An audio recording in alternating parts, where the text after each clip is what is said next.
સ્વાધ્યાય 10.1 એમાં આપ્યું છે પહેલો દાખલો કે રેખા એ બી દોરો અને તેની બહાર બિંદુ સી લો. સીમાંથી એ બી રેખાને સમાંતર રેખા માત્ર માપપટ્ટી અને માપપટ્ટી અને પરિકરના ઉપયોગથી દોરો. બરાબર. હવે જુઓ, આપણે રેખા એ બી દોરવાની છે. બરાબર. અને બહાર બિંદુ સી લેવાનો છે. સીમાંથી એ બી રેખાને સમાંતર રેખા માત્ર માપપટ્ટી અને પરિકરના ઉપયોગથી લેવાની છે. તો સૌપ્રથમ અહીંયા આપણે રેખા એ બી દોરી દઈશું. અહીંયા આપણને કોઈ પણ માપ કીધું નથી. બરાબર. તો અહીંયા કોઈ પણ માપની આપણે દાખલા તરીકે મેં અહીંયા લીધી, આપણે કોઈ પણ 9 સેમી લીધી છે મેં અહીંયા. અનુકૂળ માપથી તમે અહીંયા લઈ શકો છો.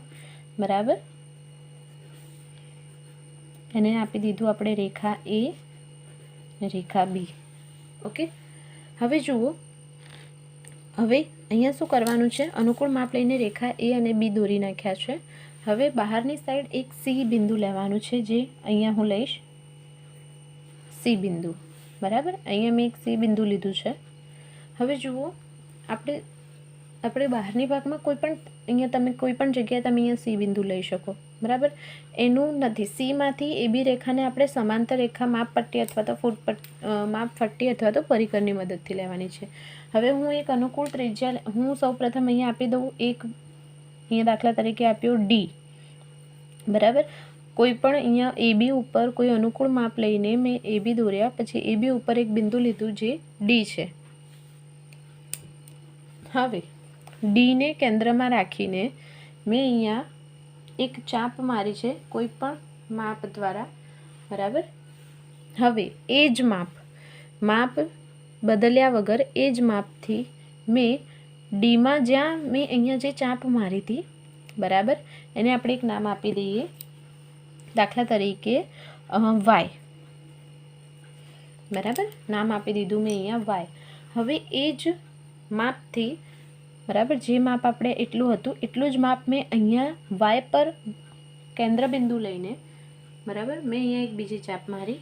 હવે અહીંયા આપણને અહીંયા શું મળી ગયું, બિંદુ મળી ગયું, જેને હું અહીંયા આપીશ એક્સ. બરાબર. ફરીથી એકવાર અનુકૂળ માપ ત્રિજ્યા લઈને અનુકૂળ માપ લઈને મેં અહીંયા એ બી દોર્યા. બરાબર. બહારની સાઈડ આપણને અહીંયા બિંદુ સી લેવાનું કીધું છે, મેં અહીંયા બિંદુ સી લીધા છે.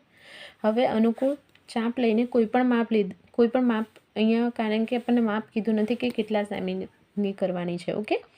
અહીંયા મેં અનુકૂળ માપ લઈને અહીંયા એક ચાપ દોરી. પછી એ જ માપ એટલે કે એને જ વાયને કેન્દ્ર બિંદુ લઈને મેં અહીંયા આવી રીતે એક્સ દોર્યા.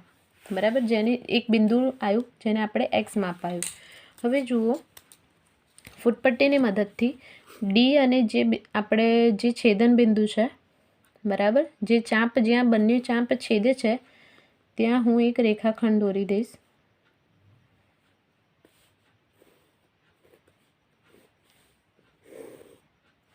ઓકે. રેખા મેં અહીંયા દોરી નાખી. હવે જુઓ, મેં તમને શું કીધું હતું, બહારની સાઈડ આપણે કોઈ પણ જગ્યાએ સી બિંદુ લઈ લઈએ. બરાબર. હજી સી બિંદુ દાખલા તરીકે આપણે આના ઉપર લઈએ. બરાબર.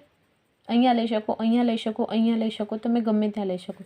હવે સી લઈ લીધું. હવે અહીંયા શું કીધું છે કે એ બી રેખાને સમાંતર રેખા દોરવાની છે. બરાબર. એ બી રેખાને અહીંયા સમાંતર રેખા આવવી જોઈએ, જેમાં આપણે બિંદુ સી હોવું જોઈએ. બરાબર. જુઓ, હવે જુઓ, એ જ ત્રિજ્યા લઈને, બરાબર, પરિકરનું એ જ માપ મેં બિલકુલ હલાયા વગર, જુઓ, અહીંયા શું કરીશું, સીને કેન્દ્ર બિંદુ લઈને તમે અહીંયા સી બહારની સાઈડ છે એટલે તમે કોઈ પણ લઈ શકો, અહીંયા લઈ શકો, અહીંયા લઈ શકો, કોઈ પણ જગ્યાએ લઈ શકો. મેં અહીંયા લીધું છે. બરાબર. હવે એને અહીંયા હું એક ચાપ મારીશ.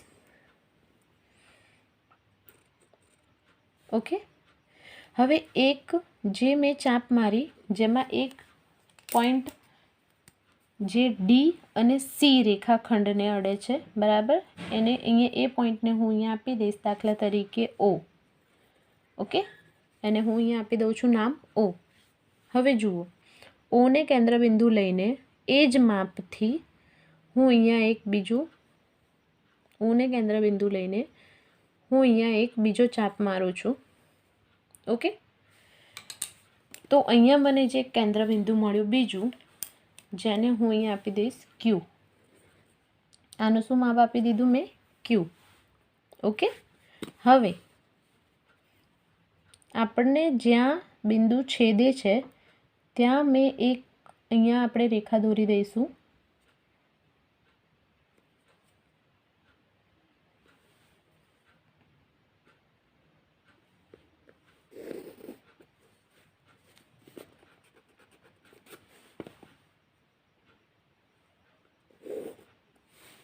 ઓકે, અહીંયા મેં એક રેખા દોરી દીધી છે, જેને હું અહીંયા નામ આપીશ. દાખલા તરીકે તમારે અહીંયા નામ આપવું હોય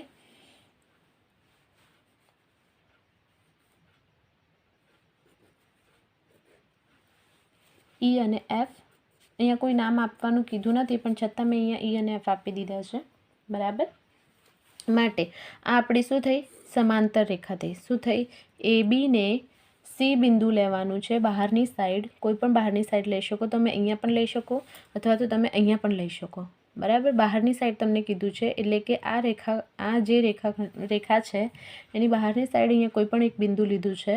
બરાબર. અને જેના પરથી આપણે એ બિંદુ પરથી આપણે એની સમાંતર એ બીને સમાંતર રેખા દોરવાની છે. શું લખ્યું છે? એ બી રેખાને સમાંતર રેખા માત્ર ફૂટપટ્ટી એટલે કે માપપટ્ટી અને પરિકરની મદદથી દોરવાની છે.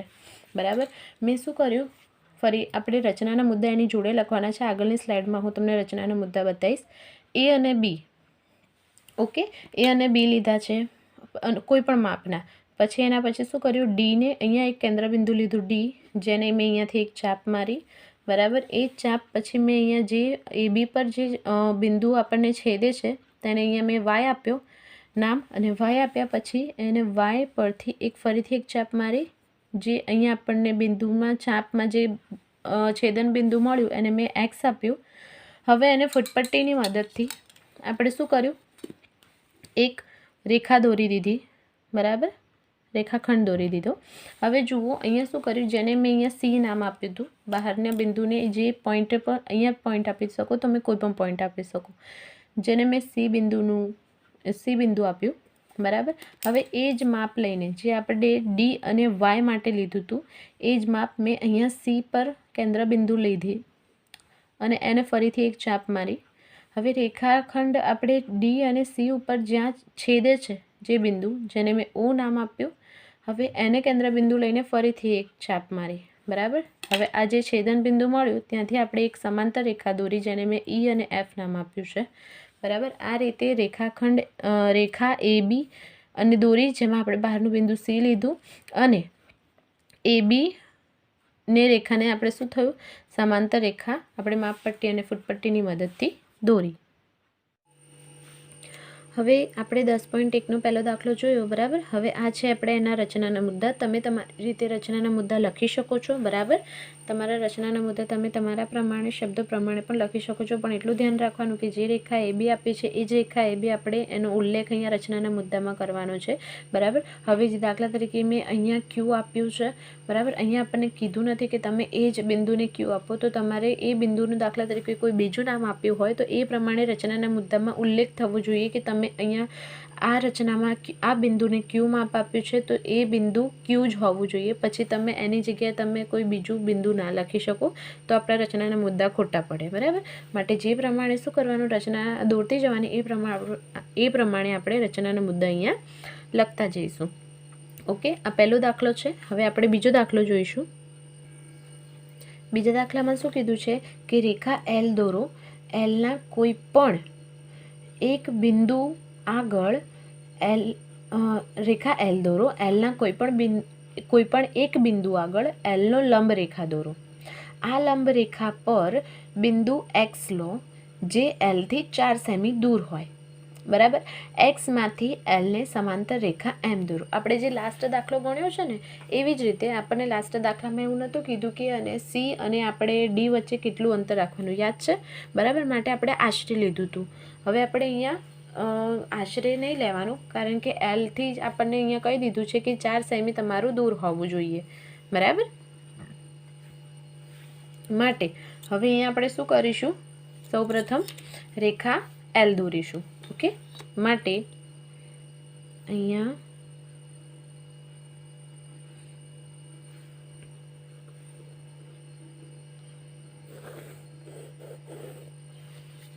શું કર્યું છે, રેખા એલ દોરી છે.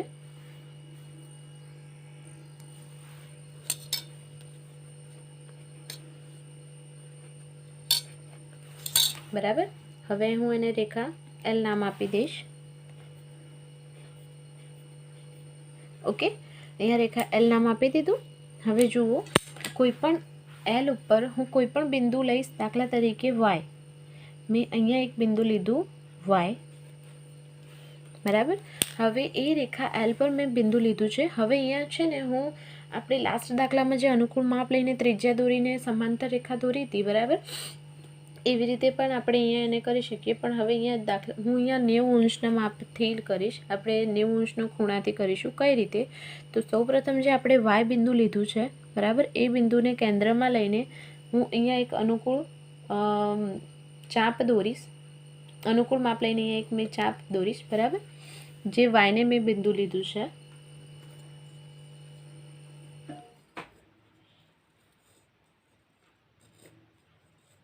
ઓકે, હવે જુઓ, હવે આ વાયને બિંદુ લીધા પછી મેં અહીંયા એક ચાપ દોરી છે. હવે જે ચાપ આપણે જ્યાંથી સ્ટાર્ટ કરી હતી, બરાબર, આ ચાપનો જ્યાં આપણે સ્ટાર્ટ કર્યું તો ત્યાંથી આપણે સ્ટાર્ટ કરીશું. કઈ રીતે? તો કે વાયનું અહીંયાથી મેં અહીંયા આ જે ચાપ દોરી એને કેન્દ્રમાં લઈને હું ફરીથી એક બીજી ચાપ દોરીશ. હવે જુઓ, અહીંયા હું ફરીથી એક ચાપ મારીશ એ જ માપ લઈને. બરાબર. હવે જ્યાં બંને ચાપમાં જે બિંદુ છેદન બિંદુ છે, બરાબર, આ બંને ચાપમાં જે આપણને કેન્દ્ર બિંદુ મળ્યું એને હું ફરીથી એટલે મીન્સ જે બિંદુ મળ્યું એને હું કેન્દ્રમાં લઈને ફરીથી બીજી એક ચાપ મારીશ. ઓકે, આપણે ટોટલ 3 ચાપ મારી વાયને કેન્દ્ર બિંદુ લઈને. પછી એ જ માપ વડે મેં અહીંયા એક ચાપ મારી અને ફરીથી અહીંયા કેન્દ્ર બિંદુ લઈને અહીંયા એક ચાપ મારી. હવે આ બંને વચ્ચે જે માપ હશે, આ જે આપણે ત્રિજ્યા છે એનું જ છે. જુઓ, પરફેક્ટ. હવે જુઓ, આ જે બે બિંદુ છે એ બંને બિંદુને હું કેન્દ્રમાં લઈને હું ફરીથી એક ચાપ મારીશ. બરાબર.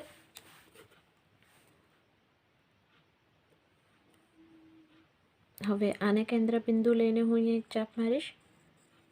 ઓકે, હવે જુઓ, આ જે બિંદુ જ્યાં છેદે છે ત્યાંથી આપણે કેટલા સેમી લઈ જવાનું છે? Up 4 semi. બરાબર, માટે હું અહીંયા એને 4 સેમી સુધી આપણે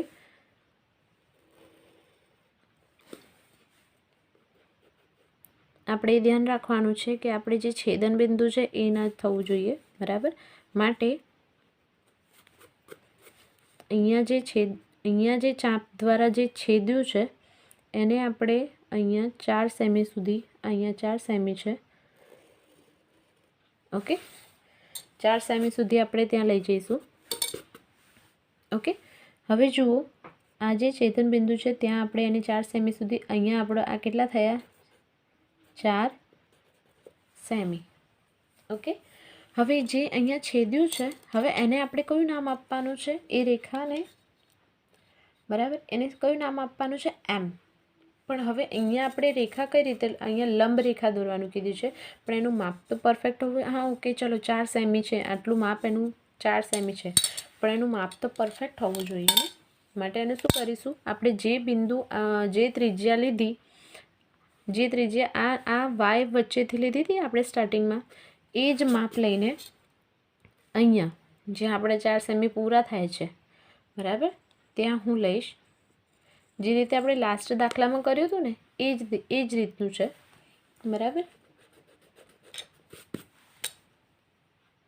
બરાબર, એ જ ત્રિજ્યા લઈને હું અહીંયા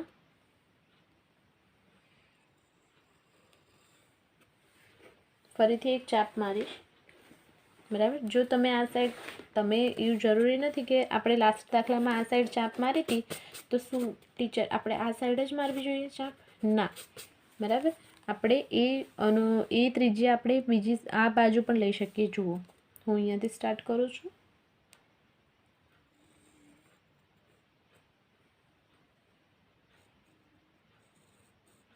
ઓકે, હવે એ ચાપ મારીને લાસ્ટ ટાઈમ આપણે કેવું કર્યું હતું કે અહીંયાથી લઈને આપણે ચાપ મારીને ડાયરેક્ટ કરી દીધા, પણ અહીંયા પણ જેવી રીતે અહીંયા આપણે 3 ચાપ મારીને બસ એનું એ જ સ્ટેપ આપણે અહીંયા કરવાના છે, બરાબર. જે 4 સેમી એ જ્યાં પોઈન્ટ આપણું અટક્યું એ જ આપણે ત્યાં 3 અહીંયા આ 4 સેમી જ્યાં પોઈન્ટ અટક્યું એ જ 3 સ્ટેપ આપણે કરવાના છે, બરાબર. અહીંયા એક ચાપ મારી, હવે આને સ્ટેપ લઈને એક બીજી અને લાસ્ટમાં અહીંયા આવશે ત્રીજી. અહીંયા પણ 90 અંશનો ખૂણો આપણે કરીશું, બરાબર.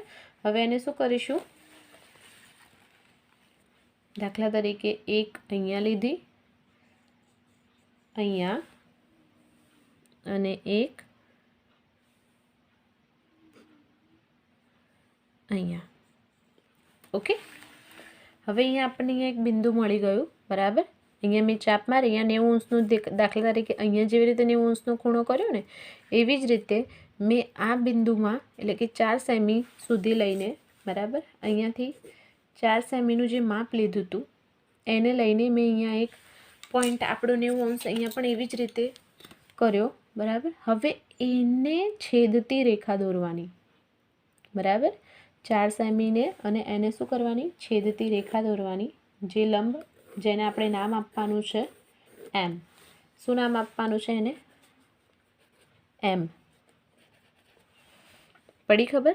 જેવી રીતે 90 અંશનો ખૂણો મેં અહીંયા કર્યો છે સેમ એ જ 90 અંશનો ખૂણો મેં આ સાઈડ કર્યો છે, બરાબર. જે સ્ટેપ મેં આટલા પોર્શનમાં આપણે અહીંયા કર્યો હતો 90 અંશનો ખૂણો કર્યો હતો એ જ 90 અંશનો ખૂણો મેં અહીંયા 4 સેમીના બિંદુથી લઈને અહીંયા એક ચાપ મારી, પછી અહીંયા જે બિંદુ લીધું અને બીજી ચાપ અને ત્રીજી ચાપ, પછી આ જે બિંદુ હતા ને બંને, બરાબર, આ અને જે આ બિંદુ હતા આ બંને, હવે એ બિંદુને લઈને, બરાબર, મેં અહીંયા એક ત્રીજી ચાપ મારી જે 90 અંશનો ખૂણો આપણો બને છે, બરાબર, કાટખૂણો બને છે. અને પછી આ જે 4 સેમીનું આપણે માપ લીધું છે એને અને એમને એક છેદતી રેખા દોરી.